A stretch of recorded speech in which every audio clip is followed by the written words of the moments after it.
అనంతపురంలో నిర్వహించిన super 6 super hit సభ విజయవంతంగా జరిగిందన్నారు ఏపీ టీడీపీ అధ్యక్షుడు పల్లా శ్రీనివాస్. సభను విజయవంతం చేసిన నేతలు, కార్యకర్తలు ప్రజలకు ధన్యవాదాలు తెలిపారు. కొందరు పనిగట్టుకుని సభపై దుష్ప్రచారం చేస్తున్నారని మండిపడ్డారు ఆయన. గత ప్రభుత్వ హయాంలోనే బలవంతంగా ప్రజలను తరలించారని విమర్శించారు.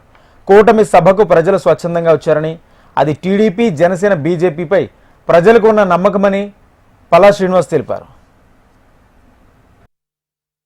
జనసేన అధ్యక్షులు పవన్ కళ్యాణ్ గారి మీద ఉన్నటువంటి నమ్మకం, బీజేపీ నాయకత్వం మీద ఉన్నటువంటి నమ్మకం అని చెప్పి ఈ సందర్భంగా తెలియజేస్తున్నాను. గతంలో కానీ మీరు చూసుకుంటే బలవంతంగా తీసుకువెళ్ళడం, మళ్ళీ ఆ గేట్లు బంద్ చేయడం మీరు చూసేటువంటిదే.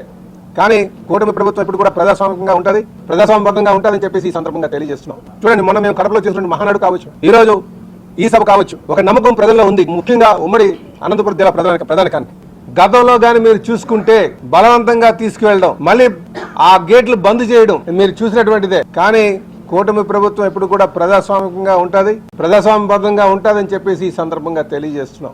చూడండి, మొన్న మేము కడపలో చేసినటువంటి మహానాడు కావచ్చు, ఈ రోజు ఈ సభ కావచ్చు, ఒక నమ్మకం ప్రజల్లో ఉంది. ముఖ్యంగా ఉమ్మడి అనంతపురం జిల్లా ప్రధానికానికి ఈ ప్రభుత్వం వస్తే ఈ ప్రాంతం సస్యశ్యామలంగా ఉంటుందని, అటు సంక్షేమాన్ని, అభివృద్ధిని, అలాగే సంపద సృష్టిని కూడా సమపాల్లో తీసుకెళ్తారని చెప్పేసి ఒక నమ్మకం ఉంది. కనుకనే ప్రజలు వచ్చారు, ఆ సూపర్ 6 సూపర్ హిట్ ని విజయవంతం చేశారని చెప్పి తెలియజేస్తున్నాం.